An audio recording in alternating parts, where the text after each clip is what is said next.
Hello అండి. ఇంట్లో పగిలిపోయిన సీసా ముక్కలు గానీ, గాజు ముక్కలు గానీ, అద్దాలు గానీ పగిలిపోయినవి ఉంటాయి గదా! అవి ఎక్కడ పడితే అక్కడ పడేస్తే కాళ్ళకు గుచ్చుకొని రక్తాలయ్యి, గాయాలైతాయి. పోనీ బయట ఖాళీ ప్లేస్ ఉన్నది గదా అని బయట పడేస్తే ఏవో ఒకటి జంతువులు తిరుగుతుంటాయి గదా! కుక్కలు, పందులు తిరుగుతుంటాయి. వాటికి తెలవక వాటిలలో తిరిగి గాయాలయ్యి బాధపడతాయి గదా!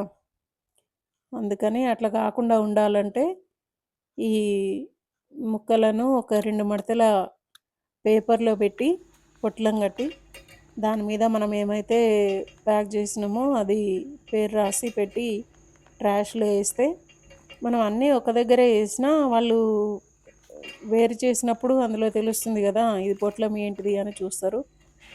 దాన్ని బట్టి డివైడ్ చేసి గాజు ముక్కలలో ఏస్తారు. ఇదొక మంచి ఆలోచన. ఎవరికీ ఇబ్బంది లేకుండా, మనతో పాటు నోరు లేని జంతువులు గూడా బాధపడకుండా ఉంటాయి. ఒక మంచి ఆలోచన గదా!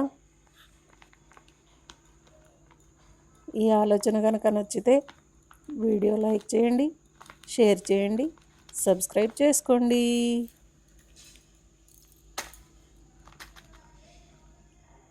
బాయ్.